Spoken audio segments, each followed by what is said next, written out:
음, 잠깐만요.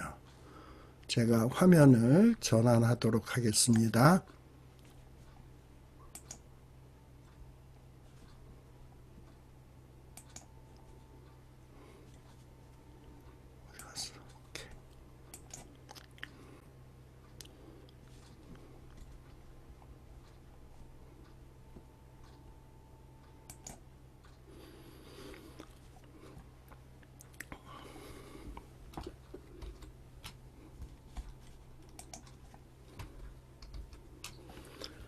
자, 우리 지난 시간에 달란트 비유까지 하고 마친 걸로 알고 있습니다.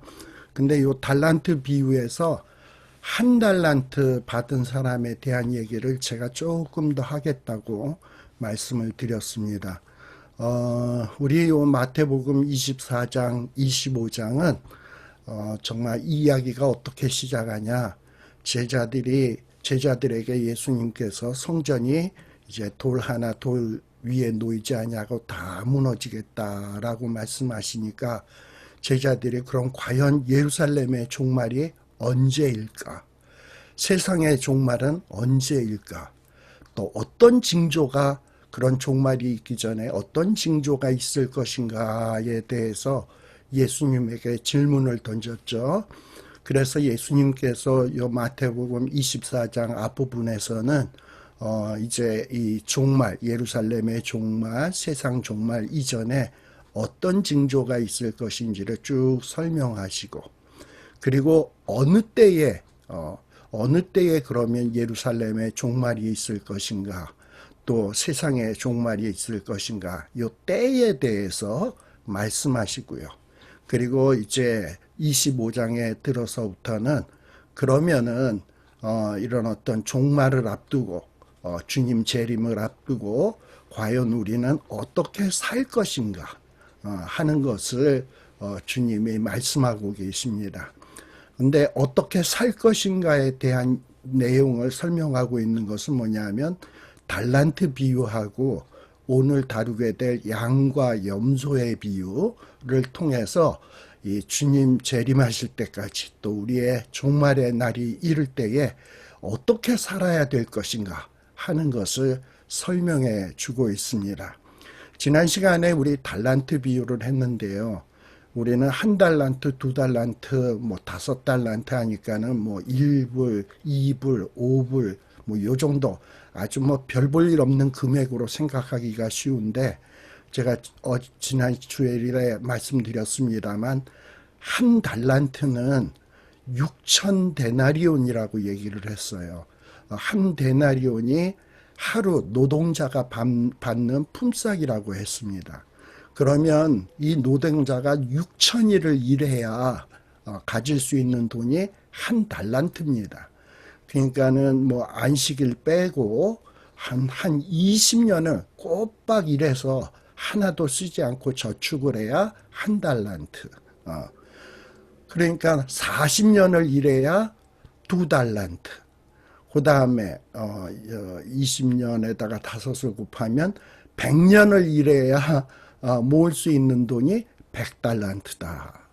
그러니 이 다섯 달란트, 두 달란트 굉장히 큰 돈이고 한 달란트도 결코 적은 돈이 아니라 20년을 꼬박 일해야 될 엄청난 돈이거든요. 그런데 이 주인이 자기의 종들에게 그런 엄청난 이런 어떤 가치가 있는 돈을 맡긴다라는 것은 이건 보통 신뢰하지 않고서는 줄 수 없는 돈입니다. 따라서 이 주인은 우리가 이 주인, 이 다섯 달란트, 두 달란트, 한 달란트 맡긴 이 주인에 대해서 조금 생각해 볼 필요가 있는데 이 주인은 자기의 종들을 굉장히 신뢰하고 있었다. 엄청난 비용을 그들에게 맡길 만큼 종들의 신뢰를 굉장히 하고 있는 그런 주인이다. 그리고 뿐만 아니라 어떤 이 돈만 맡길 뿐만 아니라 그 돈을 가지고 맡은 바 돈을 가지고 잘 활용을 해서 남겼을 때 주인만 그 이익을 취하는 것이 아니라 나의 즐거움에 참여할지어다 라고 얘기하는 것을 볼 때 이 주인은 자기의 그 종들과 단순히 주종 관계로서의 맺어지는 관계가 아니라 함께 즐거워하는 이런 어떤 동역자의 관계다라는 것을 생각할 필요가 있습니다. 그리고 그뿐만 아니라 이 주인은 어떤 주인이냐, 이 종들의 능력을 너무나도 잘 파악하는 아주 판단력이 뛰어난 주인이었던 것 같아요. 그래서 능력에 맞게 능력 있는 자에게는 5달란트, 그리고 좀 그만 못한 자에게는 2달란트, 그리고 조금 그렇지 못한 자에게는 1달란트. 그래서 모두에게 공평하게 분배한 게 아니라 능력에 맞게, 그 사람에게 맞게 적절하게 이렇게 일감을 맡기는 아주 뛰어난 경영주다라는 것도 우리가 볼 수 있습니다. 자, 그런데 이런 어떤 주인이 우리를 신뢰하는구나, 주인이 무엇을 원하는구나, 주인은 나를 종으로 부리는 것이 아니라 동역자로 취급하고 있구나, 이런 주인에게 정말 이 주인을 기쁘시게 해드려야 되겠다 생각했던 5달란트, 2달란트 받은 사람은 그 주인의 명령을 듣자마자 바로 가서 이 주인이 기뻐하는 일들이 뭘까 생각하고 그 자기가 하여야 할 일들을 발견하고 그 일에 최선을 다해서 5달란트 받은 자는 5달란트를 남기고 2달란트 받은 사람은 2달란트를 남겨가지고 주인에게 나아오게 됩니다. 그런데 반대로 이 1달란트 받은 사람은 어떠했는가 하는 것이 오늘 말씀드리고자 하는 내용입니다. 이제 이 1달란트 받았던 자도 24절에 보게 되면 이 주인이 오래 있다가 왔지요. 오래 있다 와가지고 이제 1달란트를 들고서는 주인에게 와가지고 주인한테 뭐라고 얘기하냐. 주인이여, 당신은 굳은 사람이다. 심지 않은 데서 거두고 해치지 않은 데서 모으는 줄을 내가 알았다. 이렇게 말을 하고 있는 거예요. 지난 시간에 말씀드렸지만 여기 당신은 굳은 사람이다 라는 말은 어떤 뜻이냐 하면 헬라어로는 스크레로스라는 말인데 아주 박정하고 우리식으로 표현하면 짠돌이고 포악하고 거칠다라는 뜻이에요. 그러니까 이 1달란트 받은 사람은 주인에 대해서 별로 좋은 감정을 가지지 않았던 것 같습니다. 당신은 짠돌이고 아주 포악하고 거친 사람이다. 그리고 공동번역이나 새번역에서는 무서운 분이다. 이렇게 번역이 되고 있어요. 이 5달란트와 2달란트 받은 사람은 주인은 참 우리를 신뢰하는구나. 나를 믿고 있구나. 나 같은 종에게도 자기의 즐거움에 동참하기를 원하는구나. 나를 동역자로 여기는구나. 이런 마음을 갖고 있는 반면에 이 1달란트 받은 사람은 아주 주인을 매정하고 짠돌이고 아주 이렇게 나쁘게 평가하고 있었어요. 왜 그랬을까? 왜 그랬을까 과연? 아마도 이 1달란트 받은 사람은 비교의식이 있었던 것 같아. 자기가 남보다 좀 이렇게 근면하지도 못하고 자기가 좀 어떤 다른 사람에 비해서 모자람이 있다라는 거는 생각지 아니하고 남은 5을 주고 누구는 2를 주고 겨우 나에게는 1를 줘. 1달란트를 줘. 그러나 이 1달란트도 엄청 이게 어마어마한 금액이거든요. 근데 이 어마어마한 금액이다라는 생각은 하지 아니하고 남은 더 주고 나는 덜 주고 하는 이런 비교의식 때문에 굉장히 이 마음이 상해 있었던 것 같아. 그러다 보니까 이 주인에게 대해서 이런 악감정을 가지고 있었던 것 같습니다. 그래가지고 이 주인에게 뭐라고 얘기하냐. 당신은 굳은 사람이다. 그러고서 또 뭐라고 얘기하냐. 심지 않은 데서 거두고 해치지 않은 데서 모으는 자다. 보통 우리가 심는 대로 거둔다 하지 않습니까? 근데 이 주인을 어떤 사람으로 이 1달란트 받은 사람은 평가하냐. 당신은 심지도 않고 열매를 그냥 가지려고 하는 모든 것을 날로 먹으려고 하는, 팽팽 놀면서, 자기는 팽팽 놀면서 날로 먹으려고 하는 자다. 그리고 해치지 않은 데서 모으는 자다라는 얘기는, 우리가 이렇게 곡식에 뭡니까? 껍질하고 알맹이를 이렇게 구분을 할 때 막 펼쳐놓고 이 결을 골라내야 알곡을 모을 수가 있잖아요. 근데 그런 거를 일일이 조그만 씨앗을 그렇게 해서 구별을 해가지고 모은다는 게 이게 쉬운 일이 아니거든요. 근데 당신은 이 곡식을 해치고 거기서 이렇게 골라내는 작업도 하지 않으면서 그냥 알곡만 모으려고 하는 아주 그 나쁜 사람이다. 이런 식으로 이 주인을 말하고 있는 거예요.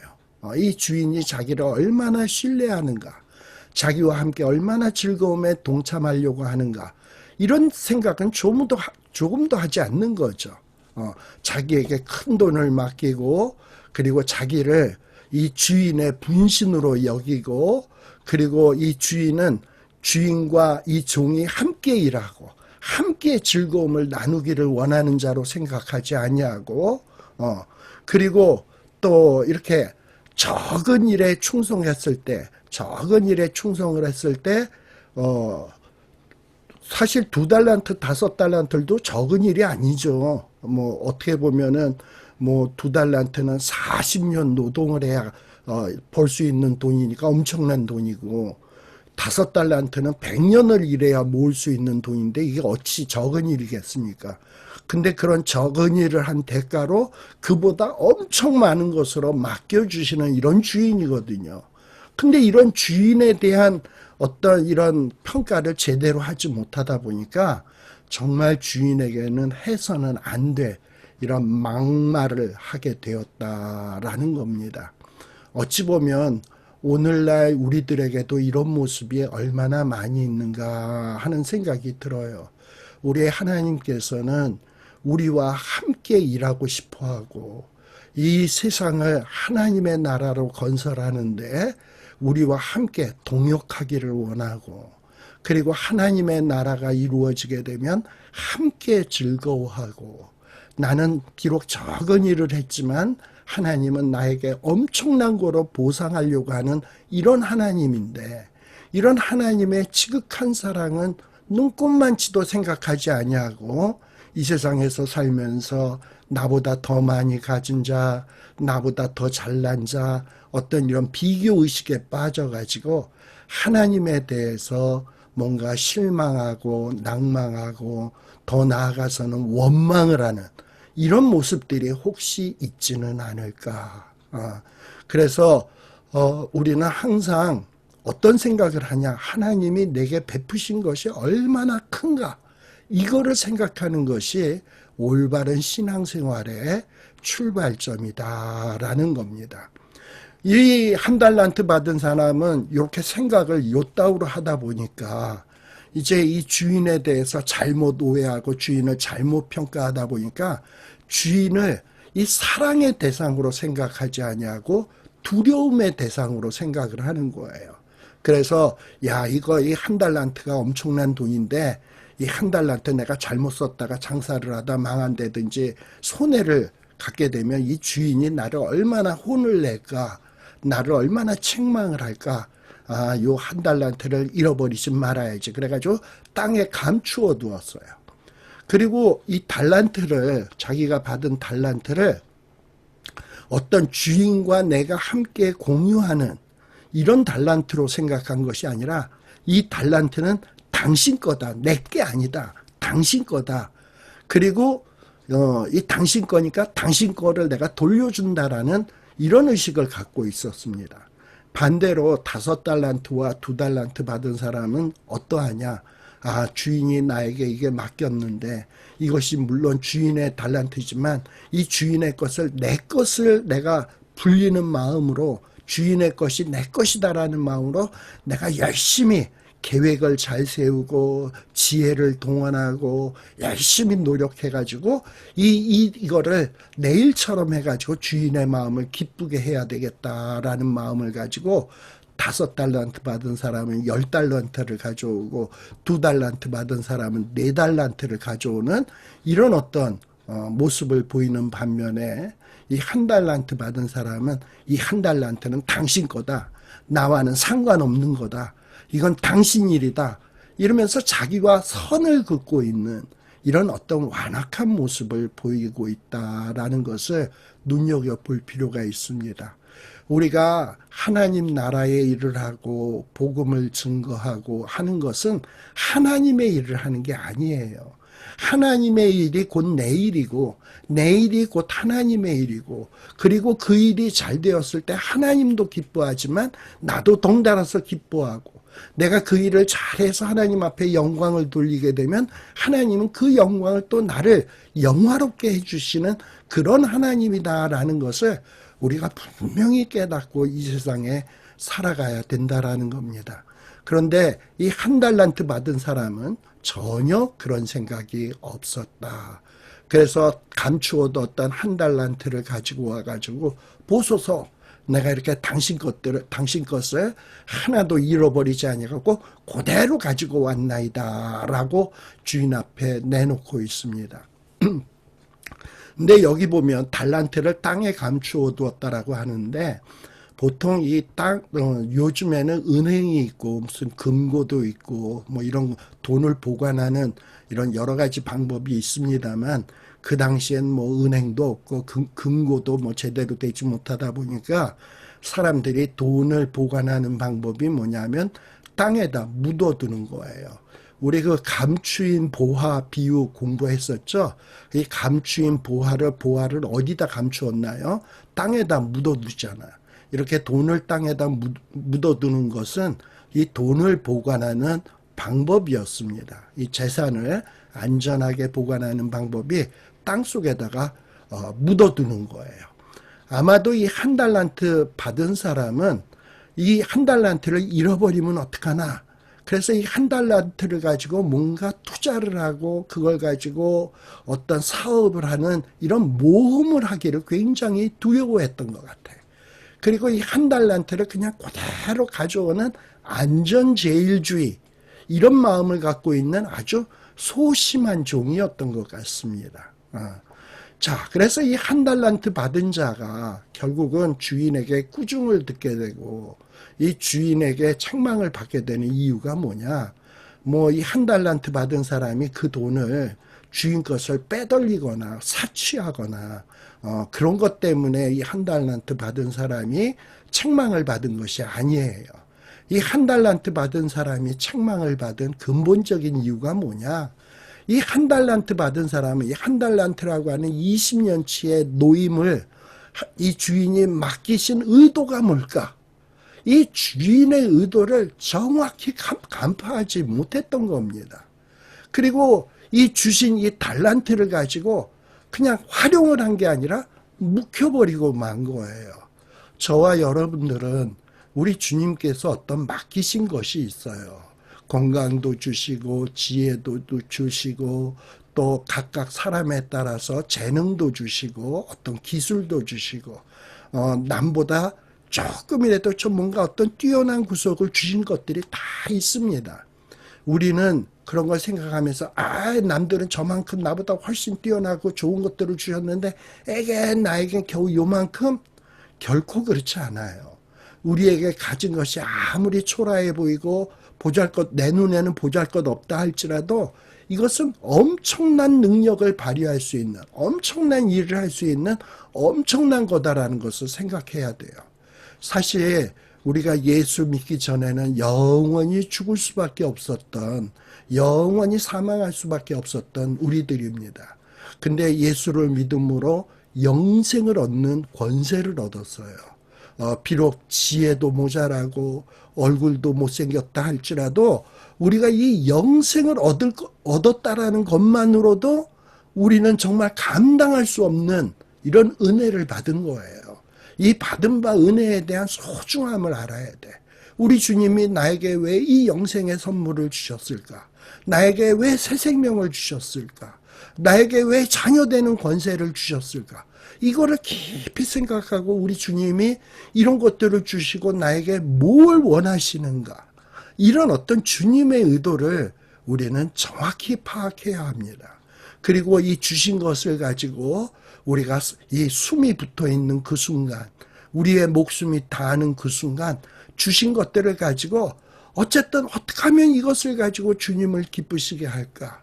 주님과 함께 거룩한 하나님의 나라를 이루어갈까?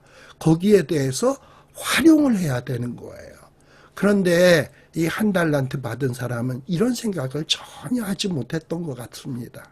어떤 이 한 달란트를 가지고 적극적인 충성, 봉사 이런 거에 전혀 관심이 없고 이런 것들에 대해서 등한히 여겼던 사람이 바로 이 한 달란트 받았던 사람이었던 것 같습니다. 이런 모습을 본 주인은 이 한 달란트 받은 사람에게 뭐라고 얘기합니까? 악하고 게으른 종아라고 얘기를 하고 있어요. 악하다라고 얘기했어요. 왜 악하다라고 얘기하냐? 주인은 이 보잘것없는 종을 어마어마하게 신뢰하고 이 보잘것없는 이 종을 이 정말 이 메시아 주님의 동역자로 하나님의 동역자로 여겨주고 있는데 그런데 이 한 달란트 받은 사람은 이 주인의 마음은 모르고 이 주인을 그저 날로 먹으려고 하는 아주 야박한 자, 짠돌이로 여기고 있는 이런 마음을 가진 것이 악한 것입니다. 그리고 이 주인은 이 한 달란트 어마어마한 것을 맡기고 뭔가 기대하고 있는데 그런데 그 기대에 부응하지 아니하고 준 것을 가지고 게으르게 충성스럽게 일하지 아니하고 그대로 갖고 온 것 이것이 바로 악한 것이다 라는 겁니다. 이게 한 달란트 받은 자의 모습이에요. 그랬더니 이 주인이 이제 뭐라고 얘기하냐.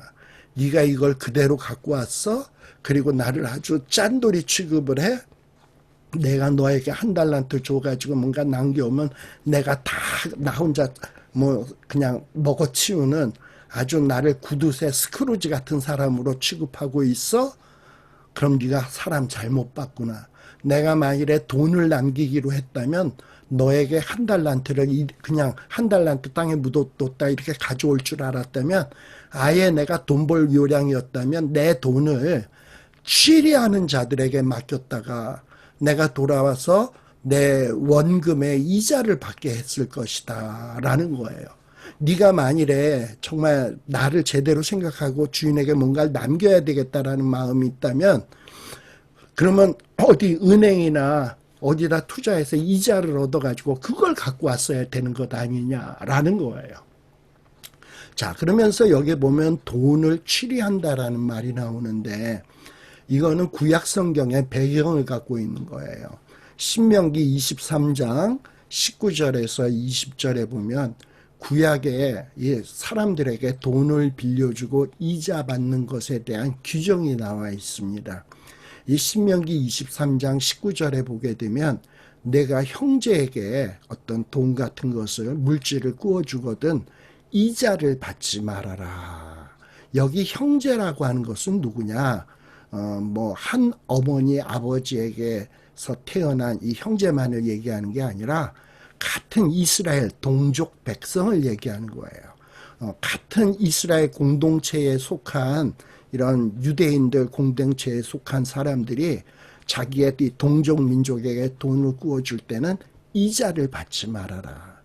돈의 이자도 받지 말고 이 먹는 식물의 이자도 받지 말고 이자를 낼 만한 모든 것의 이자를 받지 말아라. 이 동족에게는 형제에게는. 그러면 그렇게 해서 그렇게 남에게 그냥 이자도 안 받고 돈을 구워주면 돈을 언제 봅니까? 하나님은 그것도 아시고 그러면 신명기 23장 20절에는 뭐라고 얘기하냐? 동족 사람이 아니고 타국인에게 돈을 구워줄 때는 이자를 받아도 된다. 그러니까 동족에게는 이자를 받으면 안 되지만 이 타국인 이방인에게는 이자를 받아도 된다. 그러나 형제에게 구워줬을 때는 이자를 받지 말아라. 이렇게 하나님이 명령을 했어요. 그리고 이 명령을 잘 지키면 너희가 이제 가나안 땅에 들어가게 될 텐데 그 차지할 땅에서 내 손으로 하는 범사에 하나님이 복을 내리겠다라는 거예요. 동족에게 돈을 구워주고 이자를 받지 않으면 손해잖아요. 근데 그 손해를 하나님이 다 채워주겠다라는 겁니다. 근데 이스라엘 백성들은요, 아마 이 구절이 하나님의 명령을 하다 보니까 그 세계 모든 민족 가운데서 이 돈놀이, 이 금융사업을 제일 잘하는 사람들이 누구냐? 유대인들이에요. 유대인들. 이 유대인들이 자기 민족에게는 돈을 구워주지 않지만은 타민족에는 돈을 구워주고 이자를 받지 않지만은 타민족에게는 돈을 구워주고 이자를 받았어요. 자, 그러다 보니까 우리 이스라엘 백성들이요, 이제 이제 초대교회 때 예수 믿는 사람들이 생겨나기 시작을 했잖아요. 기독교가 생겨나기 시작했잖아요. 그래서 이 기독교 신자들도 아마 이 전통을 따라서 자기네들끼리 기독교 공동체 안에 속한 사람들에게는 돈을 꿔줬을 때 이자를 안 받았던 것 같아요. 그리고 유대인들도 자기 유대 공동체에 있는 사람들에게 돈을 꿔주고 이자를 받지 않았던 것 같아요. 근데 이 유대인들이 이 크리스찬들에게 돈을 꿔줬을 때는 이 크리스찬은 나랑 같은 신앙을 갖고 있지 않은 이방인과 같은 자들이니까 돈을 꿔주고서도 이자를 받았던 것 같아요. 여러분들 이제 이 초대 기독교 교회가 세월이 점점 지나면서 AD 313년에 콘스탄틴 대제가 로마를 기독교 국가로 하면서 전 유럽이 거의 기독교 국가화 되잖아요. 그리고 이스라엘 백성들은 디아스포라 돼가지고 이 유럽 전역에 흩어져 살기 시작을 하잖아요. 근데 이 유대인들은요, 흩어져 살다 보니까 자기가 믿을 만한 거는 돈밖에 없어. 자기를 보호해주고 지켜줄 것은 돈이라고 생각을 해가지고 그야말로 그냥 뭐 구두쇠같이 열심히 돈을 벌어가지고 그리고 돈을 이제 돈놀이들을 하는데, 뭐 크리스찬도 어떻게 보면 하나님을 믿고 유대인들도 하나님을 믿지만은 같은 하나님을 믿는다고 돈 꿔주고 돈을 안 받으면 유대인들이 돈 벌 길이 없잖아. 그러다 보니까 또 옛날에 그 중세시대 때는 전 유럽이 크리스찬이고 다 같은 하나님을 믿는 사람이니까 뭐 다 같은 하나님 믿는 사람에게 돈 꿔주고 이자를 안 받으면 돈을 벌 기회가 없잖아요. 그러다 보니까 이 유대인들이 어떻게 했냐. 크리스찬들, 유대교가 아닌 크리스찬들에게는 돈을 꿔주고 엄청난 이자들을 받았던 거예요. 그러면서 이 고대 중세시대 때부터 이 유대인들이 열심히 그렇게 그냥 돈 꿔주고 이자 받고 돈 꿔주고 이자 받고 해가지고 유대인들 가운데는 아주 이 부자가 많이 생기고, 그리고 뭐 지금 우리가 뭡니까? 그 여러 가지 이 월가의 금융가 이런 것들을 주무르고 있는 뱅크 오브 아메리카, 체이스 뱅크를 주무르고 있는 뭐 이런 이런 금융을 지배하고 있는 이런 사람들이 대개 유대인들 아닙니까? 근데 이 사람들이 이렇게 해서 돈을 벌게 된 것이 중세세부터 계속 이어져 왔던 거예요. 자, 근데 아무튼 이렇게 이스라엘 백성들이 돈 꿔주고 이자 받아서 부자 되는데 아주 기가 막힌 재주들이 있었던 것 같습니다. 너가 정말 주인이 한 달란트를 줘가지고 남기기를 원했다면 돈을 꿔주고 이방인들에게 꿔주고 이자라도 받아가지고 가져와야 될 텐데 너는 그 일도 안 했다. 이 악하고 게으른 종아. 그리고 이 주인의 의도도 전혀 파악하지 못하는 이 악한 놈하고 지금 이 주인이 책망을 하고 있는 겁니다. 그러면서 그 한 달란트를 빼앗아서 누구에게 줬냐? 10달란트를 가진 자에게 주었다라는 거예요. 우리 하나님은요, 우리에게 거룩한 하나님의 나라를 이루어가는데 하나님 혼자서도 이 하나님의 나라를 얼마든지 혼자서도 다 이룰 수 있어요. 그리고 이 하나님의 나라를 하나님 혼자서도 얼마든지 유지 관리해 나갈 수 있습니다. 그런데 우리 하나님은 그걸 원하지 않으시고 이 보잘것없는 우리 인간을 하나님의 형상으로 만드시고 우리를 동역자로 삼으셔서 또 우리를 신뢰하시고 우리에게 엄청난 달란트와 재능과 재주와 능력을 주시고 그 하나님의 나라를 이룩하고 건설하고 유지하는 일에 하나님과 동역자가 되기를 원하신다니까. 그리고 같이 동역해서 성공을 이루어갈 때 함께 즐거워하고 함께 기뻐하기를 원하신단 말이에요. 이런 하나님의 마음을 하나님의 백성들은 알아야 돼. 나를 하나님이 종으로 부려먹고 노예로 부려먹으려고 하는 분이 아니에요. 하나님은 우리를 친구처럼 생각하고 동역자로 생각하고 정말 같이 운명을 같이 하는 나를 파트너로 생각을 한다니까. 이 보잘것없는 우리를요. 이런 어떤 하나님의 마음을 알아서 이렇게 하나님이 나를 신뢰해, 나를 의지해, 이런 나 같은 자를 믿고 계셔. 그렇다면 내게 주신 것 가지고 나는 무엇을 해야 될까? 좀 이런 생각이라는 게 좀 있어야 되는데 오늘날 많은 신자들이 그저 하나님 앞에 가서 다고 누구는 더 많이 주고 왜 나는 요만큼밖에 안 줍니까? 이러면서 불평, 원망, 실망, 낙심 이런 걸로 가득 차는 이런 많은 이런 성도들이 얼마나 많이 있는 것을 보게 됩니까? 정말 이 성경 공부를 하는 저와 여러분들은 하나님이 내게 주신 것이 뭘까? 또 내게 주신 것이 얼마나 귀한 것인가? 그리고 이것이 얼마나 소중한 것인가 하는 것을 깊이 생각해야 될 줄로 알아요. 여러분들 건강할 때는 건강의 소중함을 모르지 않습니까? 근데 건강을 잃어버리면 막 집을 팔아서라도 그 병을 고치고 건강을 회복하려고 얼마나 노력을 합니까? 우리는 건강할 때는 이 건강이라는 게 얼마나 소중한지 모르고 이까짓 것? 뭐 이런 생각을 한단 말이지. 내가 눈으로 이 세상을 바라볼 수 있는 것이 얼마나 귀한 것인데. 근데 눈이 멀고 앞을 볼 수 없을 때 이 눈으로 볼 수 있었다는 것이 얼마나 소중한 줄 알지 않습니까? 그리고 우리가 매일매일 숨 쉬고 그리고 걸어 다닐 수 있고 움직일 수 있다라는 것이 별거 아닌 것 같지만 아파보면 이것이 얼마나 귀하다라는 걸 알지 않습니까? 그러니 우리는 이미 어마어마한 은혜를 받은 사람이라니까. 그리고 우리에게는 영생을 얻는 특권을 주셨잖아요. 하나님의 자녀가 되는 권세를 주셨잖아요. 이 얼마나 귀한 것입니까? 하나님이 내게 이런 것들을 왜 주셨을까? 무엇을 원하시나? 내가 이것 가지고 뭘 하기를 원하는가? 생각이라는 거를 좀 하고 사셔야 돼. 그리고 그것을 가지고 정말 주님을 기쁘시게 하는 일에 우리의 있는 힘을 다 해야 되는 거예요. 자, 근데 이렇게 하나님이 우리에게 어마어마한 것을 맡겼는데 이 한 달란트 받은 사람은 그걸 가지고 아무것도 안 했어. 그냥 묻어두고 그냥 갖고 왔어. 그랬더니 이 어떻게 보면 하나님이 그걸 가지고 만일에 하나님이 이자놀이를 했으면 이익이었을 텐데 이 한 달란트 준 자에게 줬기 때문에 겨우 그냥 원금만 회수하고 아무것도 받은 게 없잖아요. 손해본 거나 마찬가지잖아. 시간이 지났는데. 그 시간 동안에 이자만 받았어도 굉장한 많은 수입이 있었을 텐데. 근데요, 하나님은 결코 손해보는 하나님이 아니에요.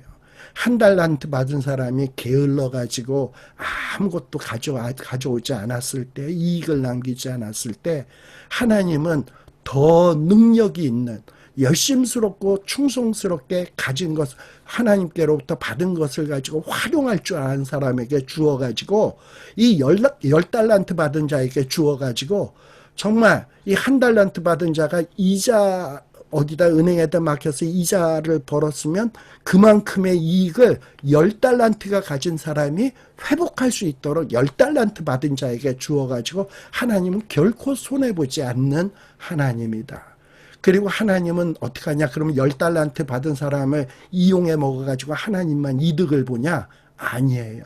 하나님은 이 10달란트 받은 자 5달란트를 가지고 5을 남겨서 10달란트를 가져왔잖아요.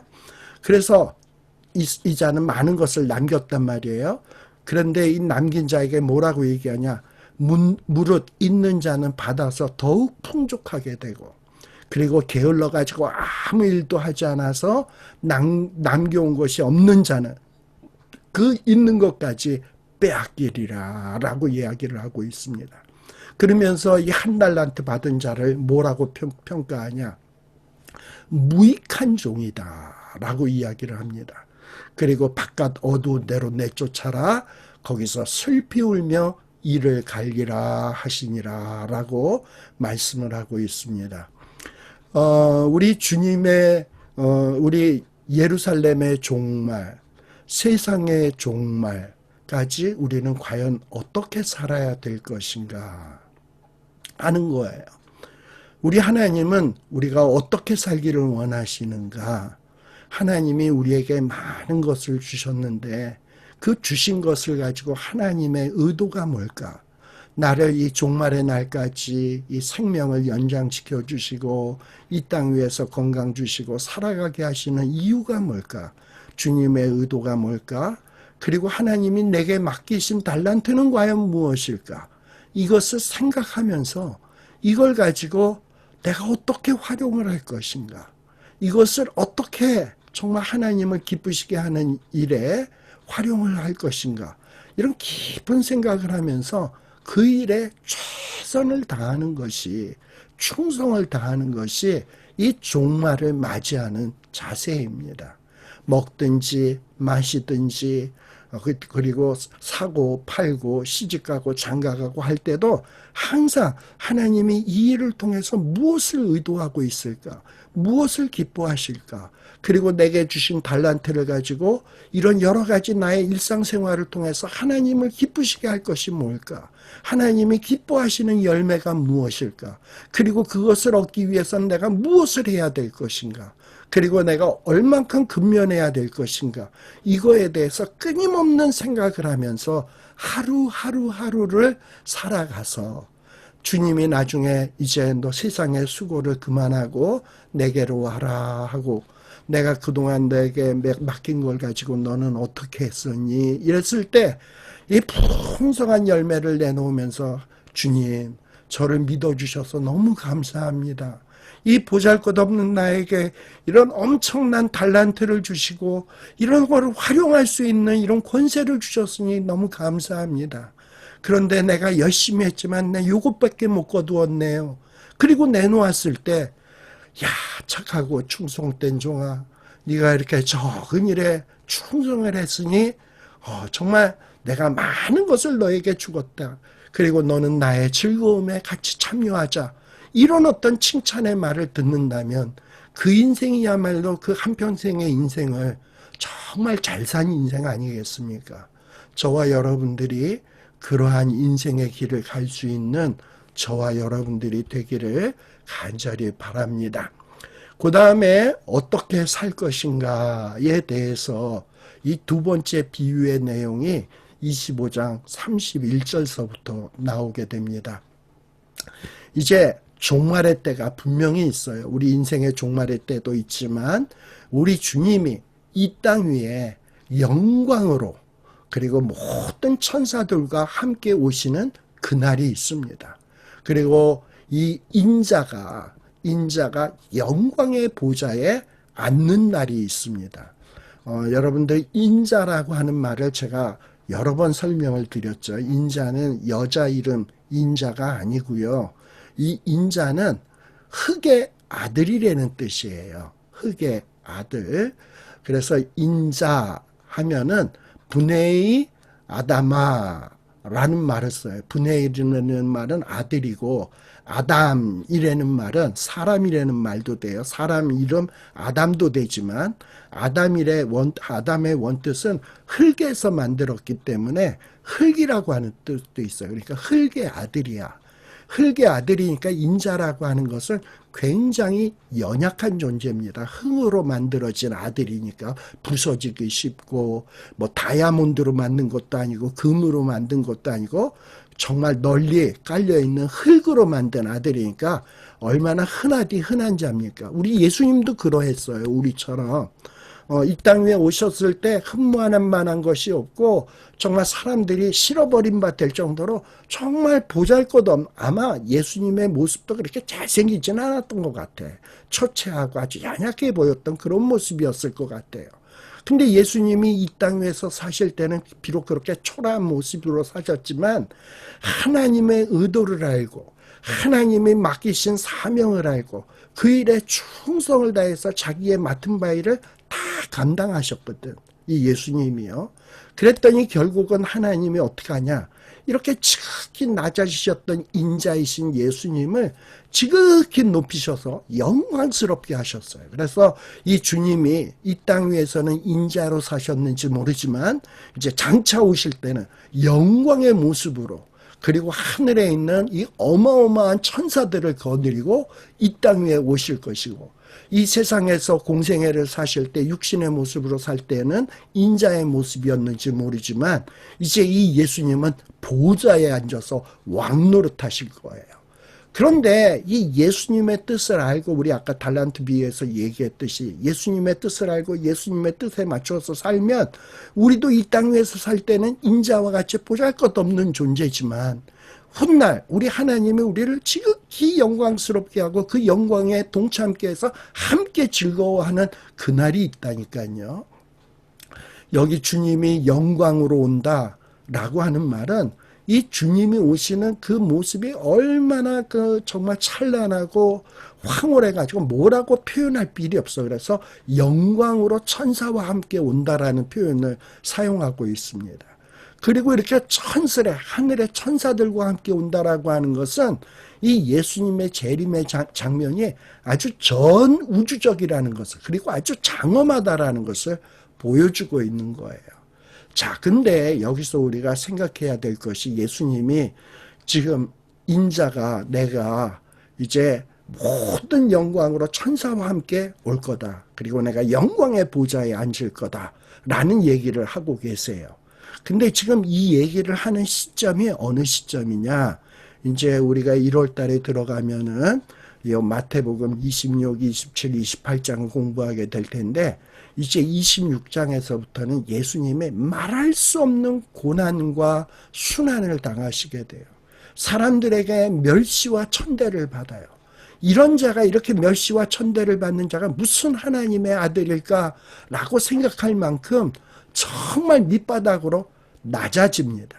근데 그런 낮아지는 모습을 지켜보는 제자들도 얼마나 실망하겠습니까? 예수님이 대단한 분인 줄 알고 자기의 모든 것들 배도 버려두고 그리고 아버지 어머니도 그냥 떠나서 예수님에게 목숨 걸고 따라다녔더니 예수님이 붙잡혀가지고 조롱당하시고 채찍에 맞으시고 그야말로 정말 그 아주 악한 일을 한 자가 벌받는 십자가에 못 박혀서 죽는 모습을 볼 때 얼마나 제자들이 낙심하겠습니까? 그런데 이런 주님이 순환당하기 3일 전에 이제 예수님이 요 말씀을 하시고 이제 3일이 지나면 금요일이 되는 거예요. 금요일이 되게 되면 6월절이고 그날에 십자가에 못 박히지 않습니까? 바로 순환당하기 전 3일 전에 요 하신 말씀이라는 것을 우리들이 좀 깊이 생각할 필요가 좀 있습니다. 물론 이렇게 예수님이 순환당하시고 십자가에 못 박히는 모습을 봤을 때 제자들은 실망했겠죠. 그런데 한편으로 그런 실망할 때 뭘 생각하라는 거예요? 야, 인자가 이 땅 위에서는 순환당하고 모욕당하고 사람들에게 조롱당하는지 모르지만 나는 이걸로 끝날 자가 아니야. 나는 다시 한번 이 땅 위에 오게 될 터인데 그때는 내가 영광으로 올 거야. 그리고 천사들을 거느리고 올 거야. 그리고 나는 영광의 보좌에 앉을 거야. 라는 것을 제자들에게 이야기하는 거예요. 그러니 절대 실망하지 말라는 겁니다. 역시 제자들에게도 또 어떤 의미를 갖느냐. 너희들이 이제 내가 승천하고 이제 이 땅에 없을 때 너희들이 가서 모든 족속으로 제자를 삼아 아버지와 아들과 성령의 이름으로 세례를 주고 이 땅에 막 복음 증거를 해나갈 때 예수님이 이 땅 위에서 모욕과 조롱과 박해와 핍박을 당했듯이 너희들도 아마 그러한 일을 당할 터인데 결코 낙심하지 마라.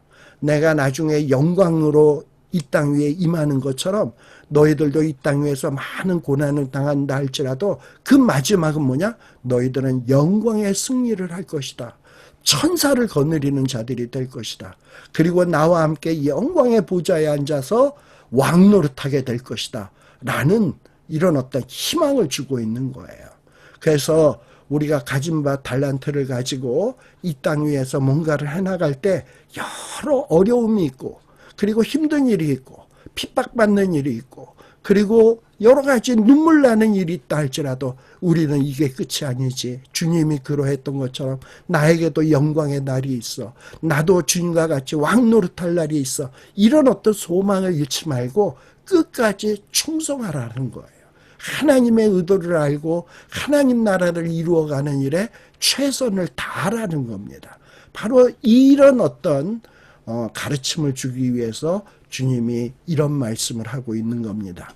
자, 근데 주님이 이 땅 위에 이제 재림하시게 되면 어떤 일들이 벌어지게 되냐? 저와 여러분들이 다 아는 내용이에요.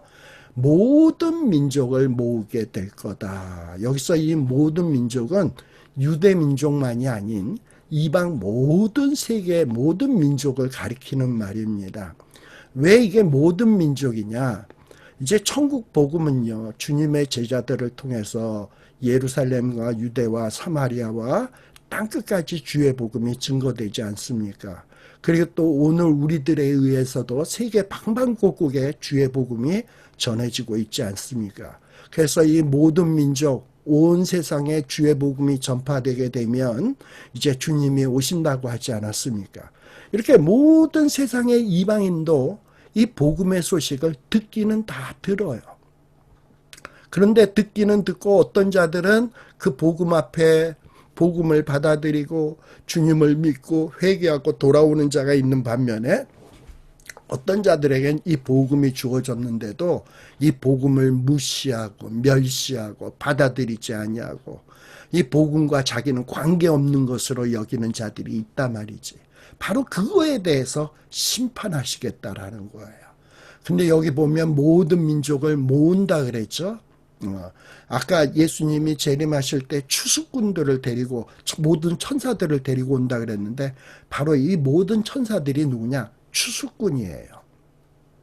이 추수꾼들이 이 정말 주님의 복음을 받아들이고 주의 백성 된 자들을 하나도 놓치지 아니하고 다 모아들여.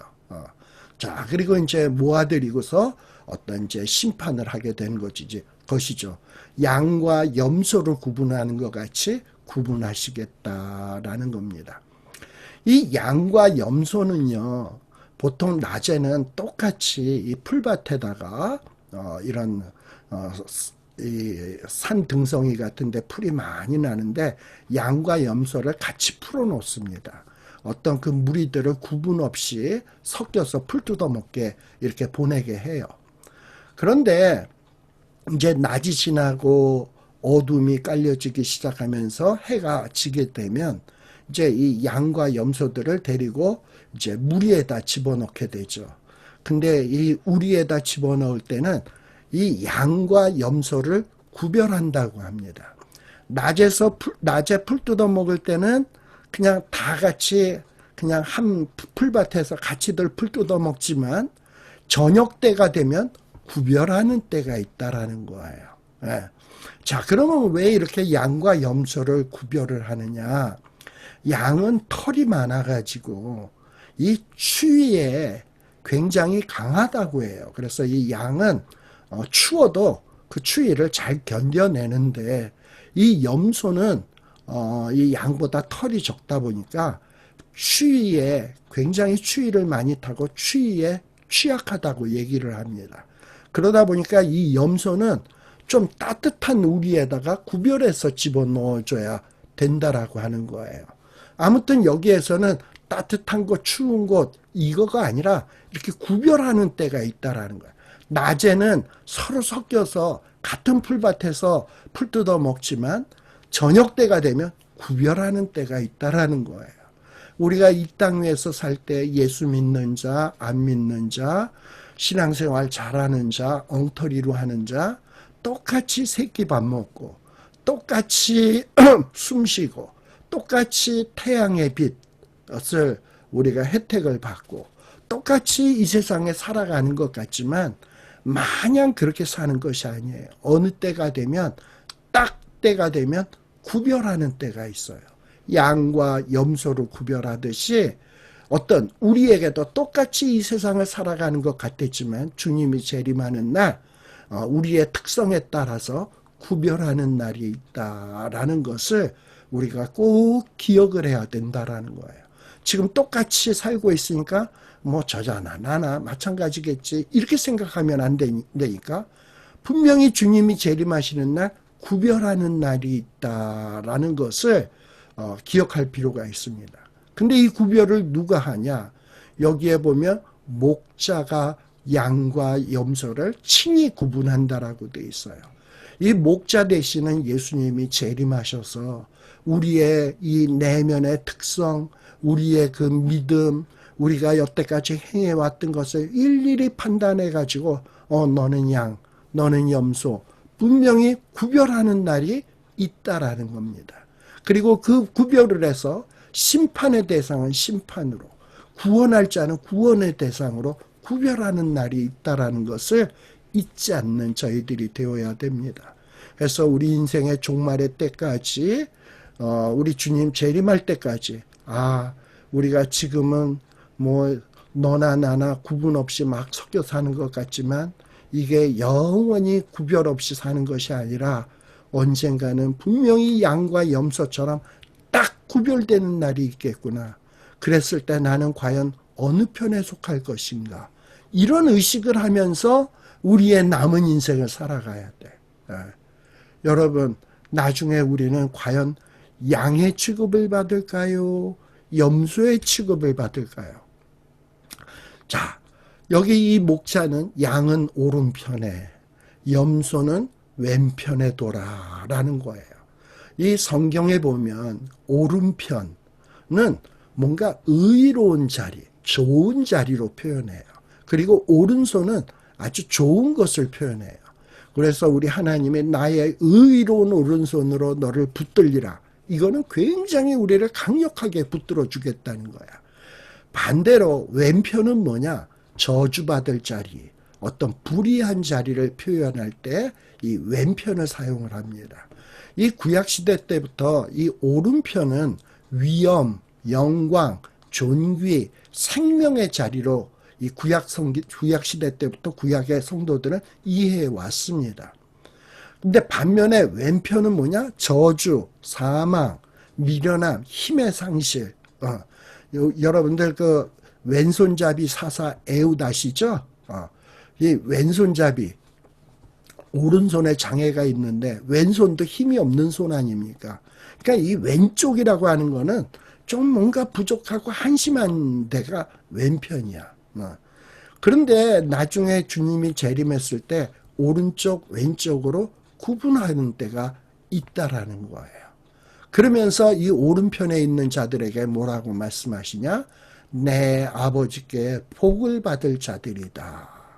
그리고 너희들은 나와서 창세로부터 너희를 위하여 예비된 나라를 상속을 받아라 라는 거예요.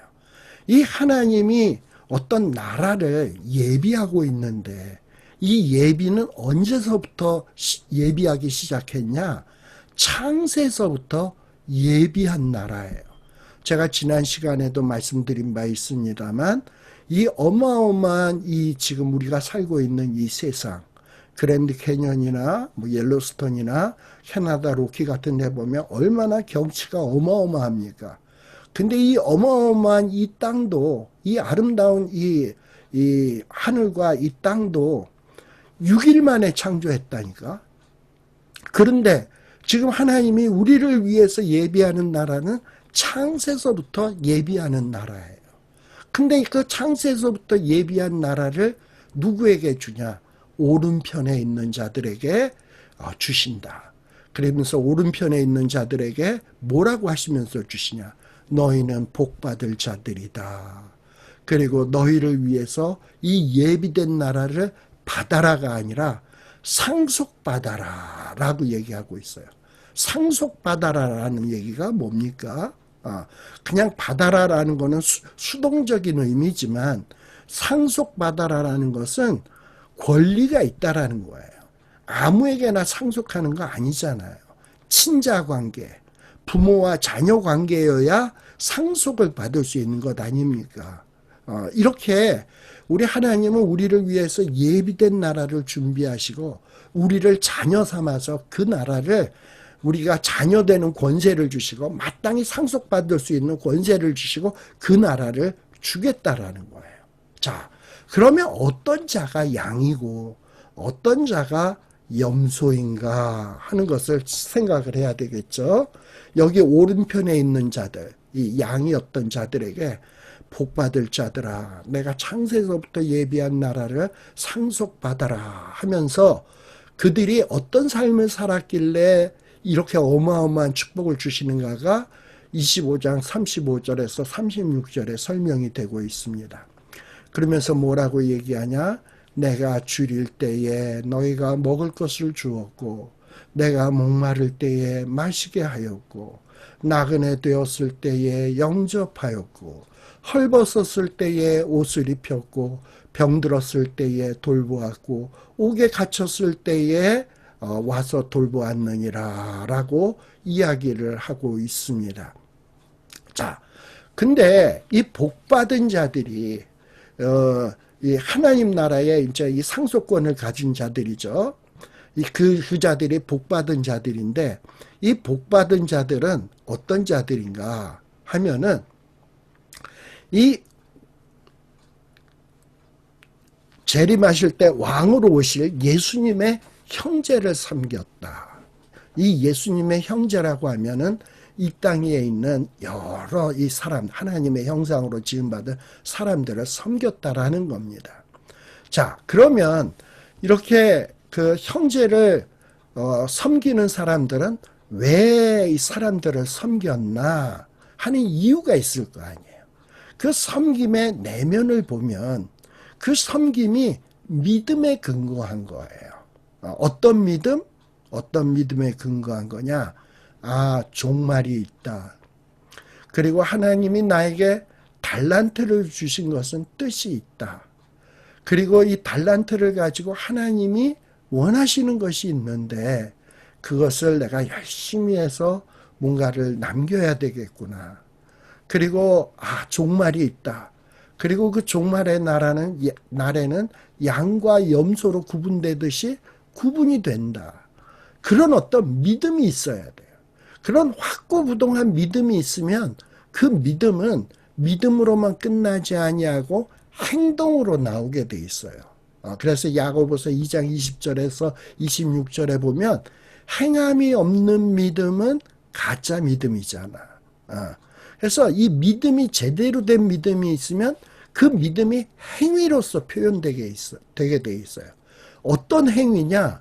우리 앞에 언급했듯이 어떤 줄이는 자가 있으면 먹을 것을 주고 목마르는 자가 있으면 마시게 하고 그리고 나그네 된 자, 집이 없는 자가 있다면 영접해서 뭔가 밤을 지새울 수 있도록 돌보아 주고 헐벗은 자에겐 옷을 입혀주고 병든 자는 돌보고 옥에 갇힌 자는 가서 돌보아 주는 이런 어떤 행함이 뒤따른다니까. 누구에게? 믿음이 있는 자에게. 그래서 이 믿음과 행위는요, 뗄래야 뗄 수 없는 관계입니다.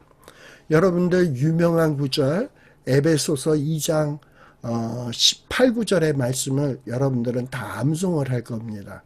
너희가 그 은혜를 인하여 믿음으로 말미암아 구원을 얻었나니 이것이 그러니까 믿음으로 말미암아 구원을 얻었나니 행위에서 난 것이 아니요 하나님의 선물이라. 그러면서 이런 누구도 자랑치 못하게 하려 함이다. 이러면서 우리가 구원 얻는 것은 뭐로 말미암는다? 행위가 아니라 믿음으로 말미암는 거다라는 것을 가르치는 구절이 에베소서 2장 8절 9절의 말씀이에요. 근데 에베소서 2장 8절 9절 다음에 10절이 뭐냐라고 물어보면 아는 사람이 별로 없어. 2장 8, 9절은 분명히 구원은 믿음으로 얻는 거야. 행위 아니야. 행위에서 난 것이 아니 누구도 자랑치 못한다 그랬어. 그러니까 행위는 별로 중요한 게 아니야. 중요한 건 믿음이야. 요렇게만 안단 말이죠. 에베소서 2장 8, 9절만 외우는 사람은. 그런데 2장 10절도 봐야 돼. 2장 10절에는 뭐라고 돼 있냐? 우리는요, 하나님이 만드신 바래요. 근데 우리를 왜 만드셨냐? 우리를 왜 엄청난 하나님의 형상으로 만드시고 나에게 지혜도 주시고 이성도 주시고 걸어 다닐 수 있는 능력, 건강의 능력 이런 것들을 다 주셔서 이 땅에서 살아가게 만드셨냐? 그 이유가 있어요. 그리스도 예수 안에서 선한 일을 위해서 우리를 지으셨다. 우리를 이렇게 만드시고 나에게 달란트 주시고 능력 주시고 재주 주신 이유는 뭐냐? 믿음으로만 끝나지 아니하고 그 믿음에서 더 나아가서 선한 일을 하게 하기 위해서 지으셨다라는 거예요. 그리고 이 일은 하나님이 이전에 예비하사 우리로 그 가운데서 행하게 하셨습니다. 그러니까 선한 일을 행하도록 하기 위해서 우리를 만드셨고 이 땅에 살게 했다라는 것을 꼭 기억해야 되는 거예요. 물론 구원은 믿음으로 얻습니다. 근데 제대로 된 믿음이 있다면 그 믿음에는 자연히 뭐가 뒤따라오느냐? 행함이 따라와요. 어떤 행함이 따라오냐? 같은 하나님의 형상으로 지음받은 사람들이 줄이고 고통 가운데 있을 때 결코 외면 안 해. 하나님의 사랑을 가지고 그들에게 찾아가서 먹을 것을 주고 마시게 하고 그리고 집이 없을 때 영접하고 헐벗었을 때 옷을 입히고 병들었을 때 돌보고 하는 모습이 나타난단 말이죠. 하나님의 마음을 가지고 하나님과 동역하는 마음으로 그 일들을 한단 말이에요. 그 일을 위해서 우리를 만드시고 우리에게 달란트를 주셨다라는 것을 잊어서는 안 된다라는 겁니다. 여기 35절에서는 줄일 때 먹는 거 주었다, 목마를 때 마시게 했다, 나그네 되었을 때 영접했다 라고 돼 있고 36절에서는 헐벗을 때 옷을 입혔다, 병들었을 때 돌보았다, 옥에 갇혔을 때 와서 돌아보았다 뭐 이렇게 돼 있는데 앞에 35절에 나오는 세 가지는 구약의 율법에 나오는 의무조항입니다. 우리 출애굽기 23장 9절에 보게 되면 우리 하나님은 이스라엘 백성들에게 율법을 주시면서 이렇게 명령했어요. 이방 나그네, 그냥 나그네도 아니고 이방 나그네도 압제하지 말아라. 너희들이 애굽 땅에서 나그네 되었은즉 나그네의 사정을 아느니라 라는 거예요.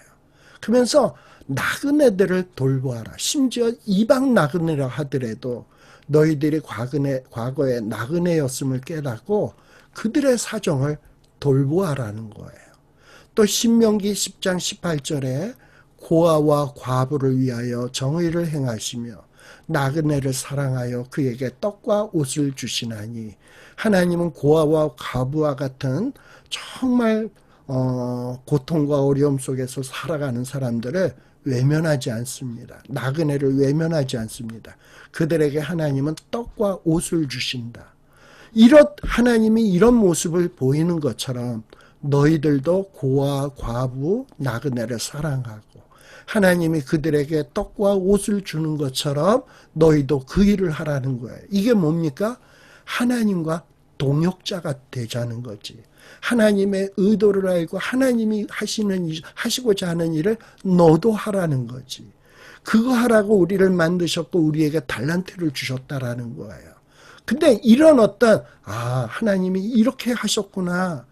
이런 어떤 말씀의 내용을 알고 이것을 믿으면 우리도 자연히 그에 걸맞는 행위가 나오게 돼 있어요. 바로 그것을 얘기하는 거예요. 근데 지금 예수님이 이 말씀을 하시는 것은 당시 시대상을 잘 보여주고 있습니다. 이 예수님이 지금 이 말씀을 할 당시는 이 유대나라는 로마의 식민지로 있었습니다. 그래서 사람들이 굉장히 가난하고 헐벗었어요. 의식주의 문제를 제대로 해결하고 사는 사람이 많지 않았습니다.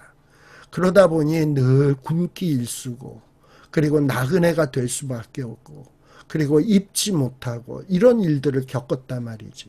그러다 보니까 열악한 환경에서 살다 보니까 질병에 걸려서 고통당하는 사람이 있고, 또 로마의 식민지하에 있다 보니까 억울한 누명을 쓰고 사는 사람, 또 빚을 지다 보니까 참으로 사람다운 삶을 살기 어려운 사람들이 많이 있었습니다.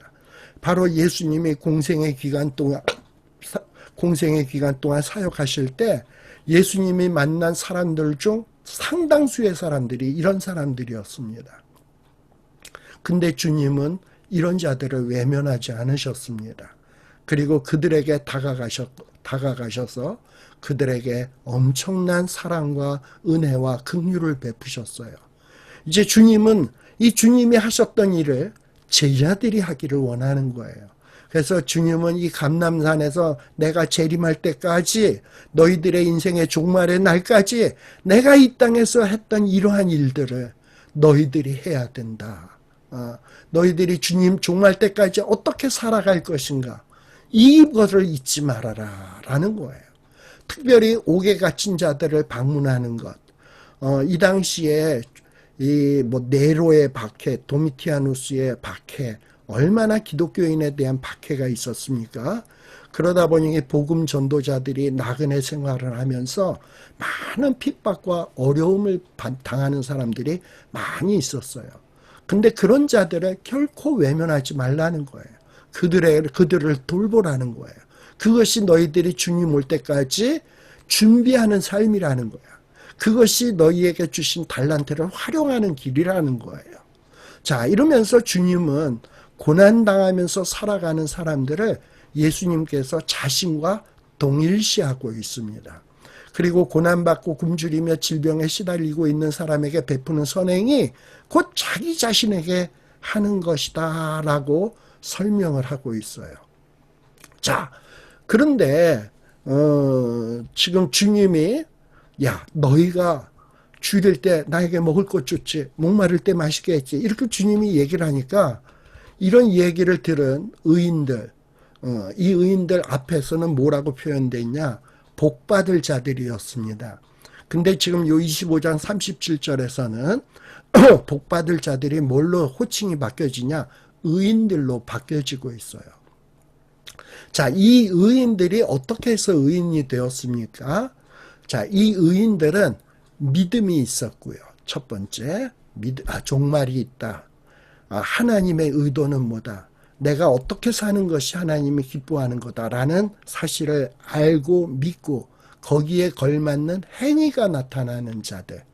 그래서 우리가 믿음은 믿음으로 말미암아 의에 이른다 그랬잖아. 그래서 이 믿음이 있으면 행함이 따르고요. 그런 자들이 결국은 뭐가 되느냐? 의인이 되고요. 이 의인들은 결국 뭘 받는다? 복 받는 자들이 된다라는 거예요. 그래서 이 고난받는 사람들에게, 이 땅 위에 고난받는 사람들에게 정말 하나님의 말씀을 알고 그것을 믿고 그 믿음에 따른 선행을 베푸는 자들을 지금 이 재림 예수님께서는 의인으로 선언해 주시겠다라는 거예요. 그리고 이 의인들은 복받을 자라는 거예요. 복받을 자. 자, 이렇게 의인들에게 믿음이 있고 믿음에 따른 행함이 있는 자들에게 너는 복받을 자들이다라고 얘기하니까 이 의인들의 대답이 뭐냐? 뭐라고 얘기해요? 내가 언제, 여러분들 여기에서 요 마태복음 25장 37에서 40절에 보면 요 말을 좀 주목해서 보세요. 여기 37절에도 우리가 어느 때에 라는 말이 나오죠. 또 38절에도 보면 어느 때에 라는 말이 나와요. 39절에도 어느 때에 라는 말이 나와요. 지금 어느 때라는 말이 3번 반복되고 있습니다. 자, 어느 때에 하면, 지금 제가 이 말을 하면 여러분들 머릿속에 뭔가 빵 하고 생각나는 게 있어야 돼.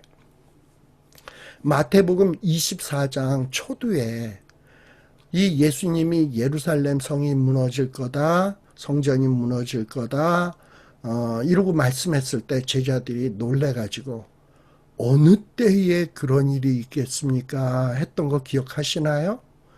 그리고 무슨 징조가 있으니까 그런 일이 발생되기 전에는 그런 얘기했던 거 기억하시죠? 그러면서 제자들은 종말이 과연 어느 때에 일어나는가? 어느 때에 이 어느 때에 관심이 있었어요.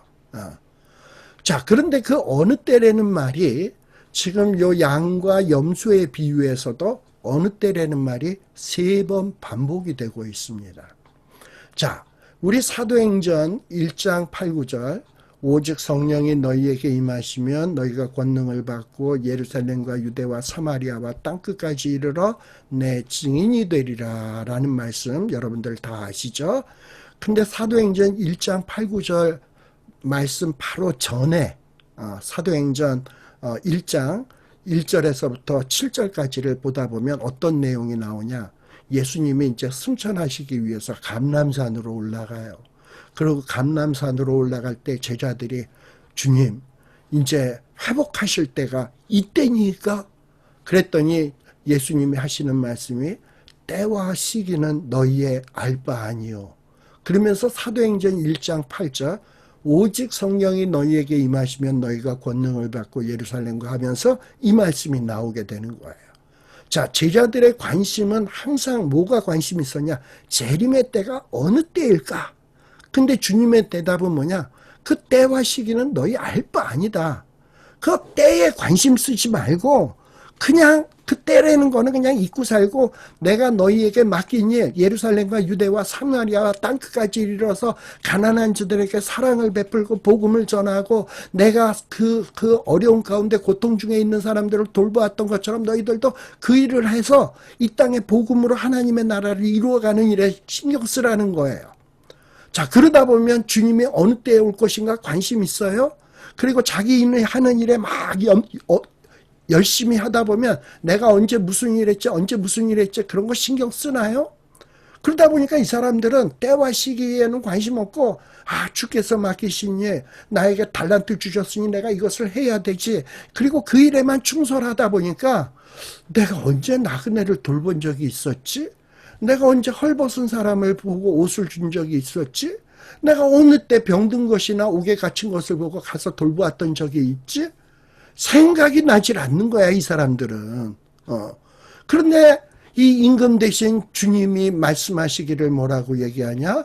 네가 여기에 있는 이 정말 어렵고 힘든 이 형제들에게 지극히 작은 자 하나에게 한 것이 곧 내게 한 거야 라고 주님이 말씀하고 있는 거예요. 여기 보면 지극히 작은 자라는 말이에요. 지극히라는 말도 강조한 거고요. 작다라는 것도 하찮다는 거고요. 하나라는 것도 숫자 하나예요. 그러니까 지극히 우리가 별 볼 일 없다고 생각하는 형편없는 자에게 그리스도의 사랑을 가지고 내게 주신 달란트와 능력을 가지고 내가 갖고 있는 것을 가지고 가서 그들을 돌보고 주님이 기뻐하시는 일을 하는 것. 그것이 누구에게 하는 것이다? 지극히 작은 자에게 하는 그것이 엄청난 영광의 주님께 하는 것과 같다라는 거예요. 이거에 대한 믿음이 있으셔야 돼. 그래서 우리가 이 땅 위에서 하는 하찮은 일이라 할지라도요. 그것이 정말 내가 주님을 기쁘시게 해야 되겠다. 주님이 원하시는 일이다 하거든 마음으로 한다면 그거는 곧 누구께 하는 일이다? 주님께 하는 일이다 라고 주님이 말씀하고 있는 거예요. 자, 여기 보면 이 가난한 자들, 어려운 가운데 있는 자들을 돌보는 것은 분명히 행위입니다. 행위. 근데 지금 이 의인들은 뭐라고 얘기했냐? 내가 언제 그런 일을 했습니까? 그러면서 자기네들이 분명히 훌륭한 선행들을 많이 했는데 이런 선행에 대해서 기억도 못하고 물론 이런 선행에 대해서 내세울 것도 내세울 만한 것이 못되다라고 생각을 하는 것 같아. 자기가 이런 거는 주님이 과연 기뻐하실까 생각도 못하고 있는 것 같아.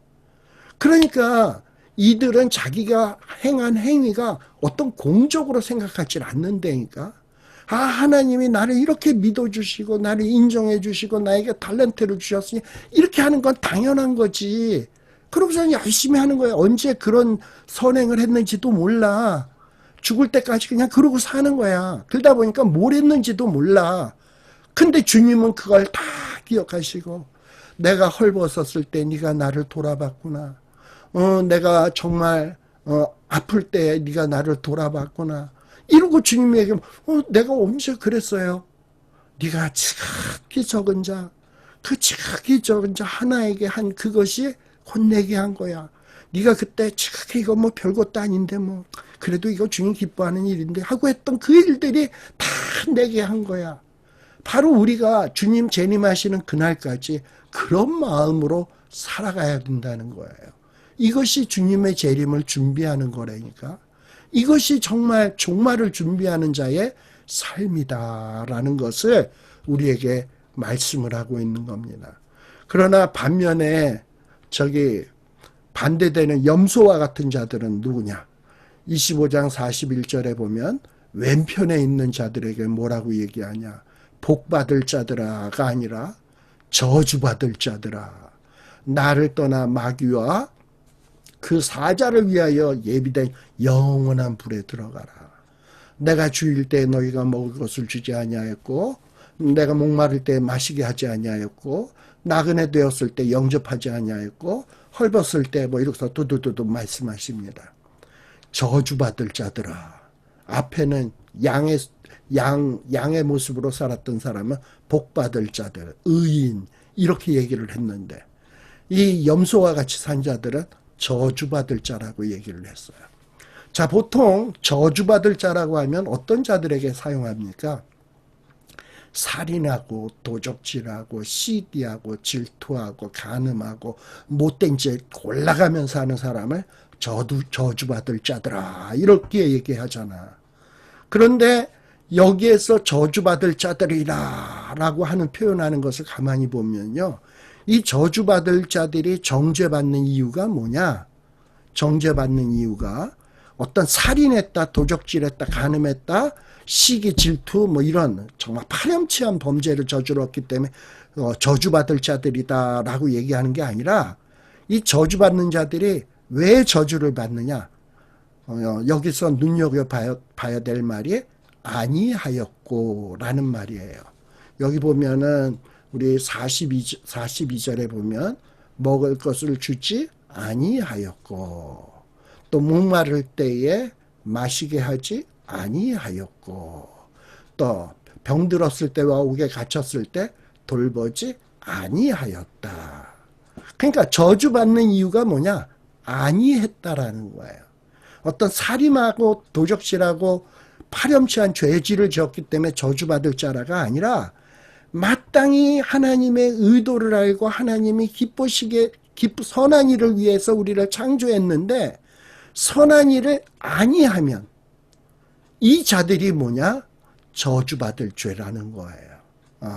하나님이 우리를 만드신 목적이 있고 우리에게 달란트를 주신 이유가 있고 우리에게 생명을 연장해 주시는 이유가 있고 주님이 더디우시는 이유가 있는데 그 이유를 알고 주님이 기뻐하시는 그 일을 해야 되는데 그 일을 하지 아니하면 뭐냐?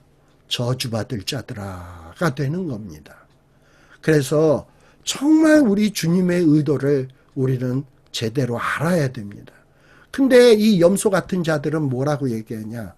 해야 될 일을 안 해놓고서는 뭐라고 얘기하냐? 우리가 어느 때에 여기서도 또 어느 때가 나오죠.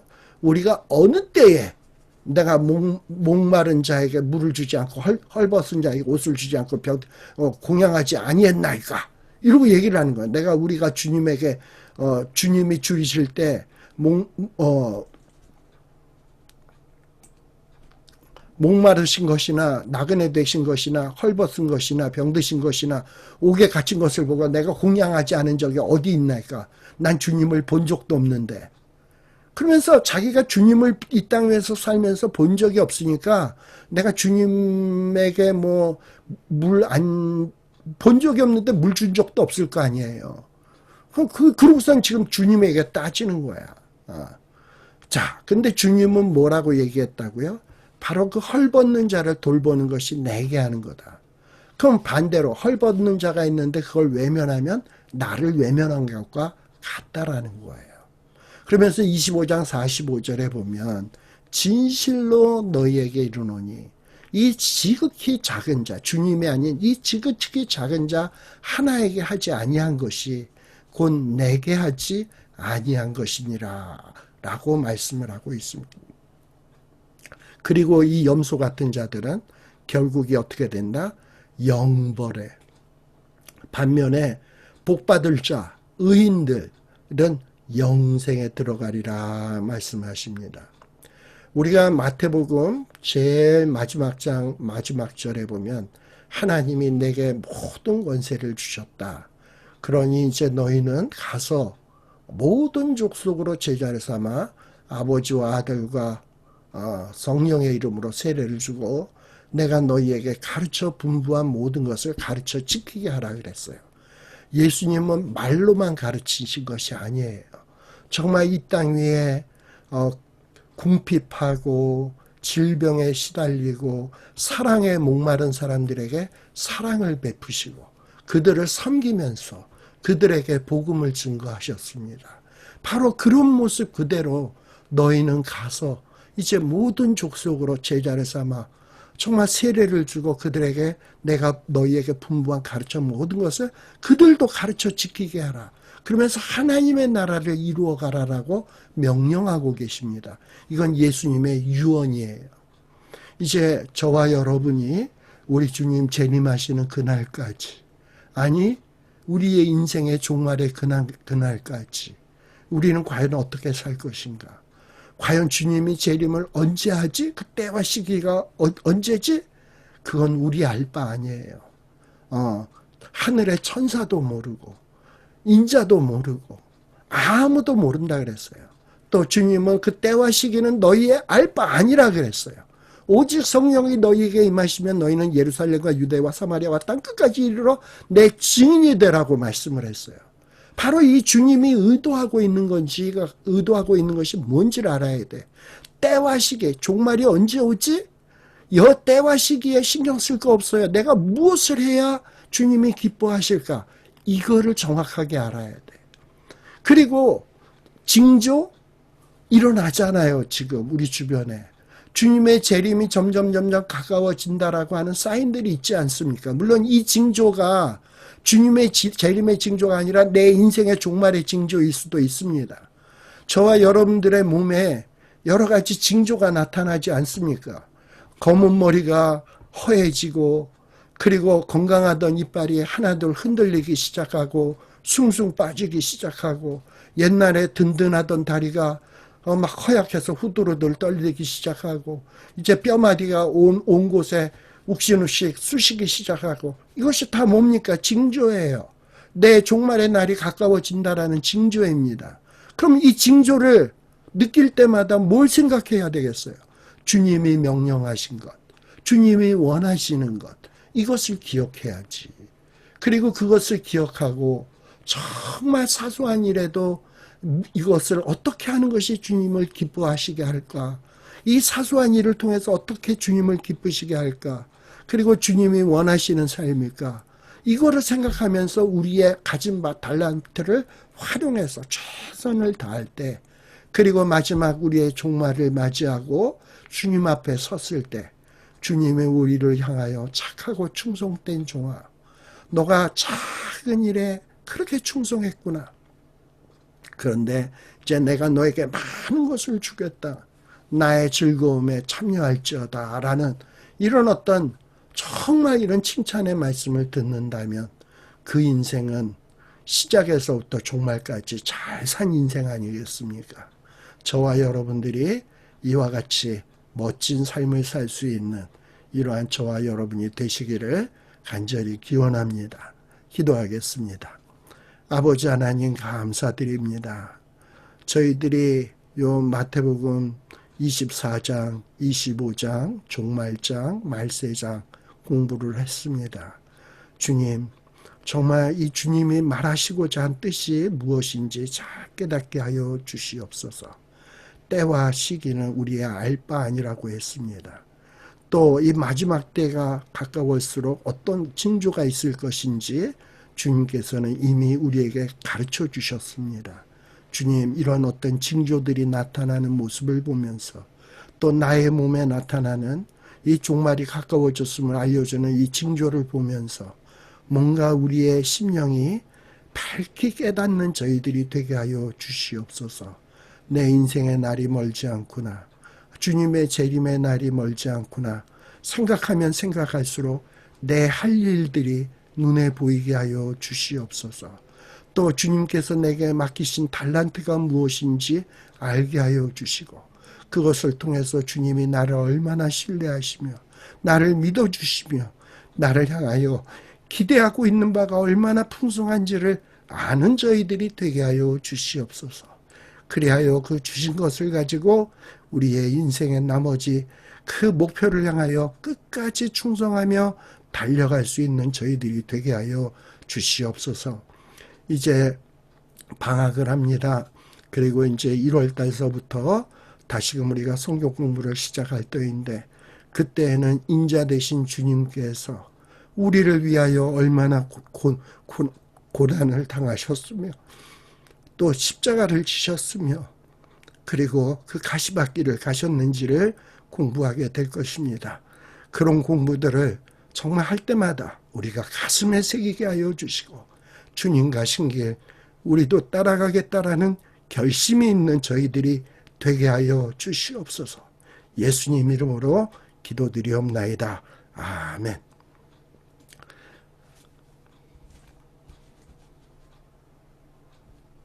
잠깐만요. 한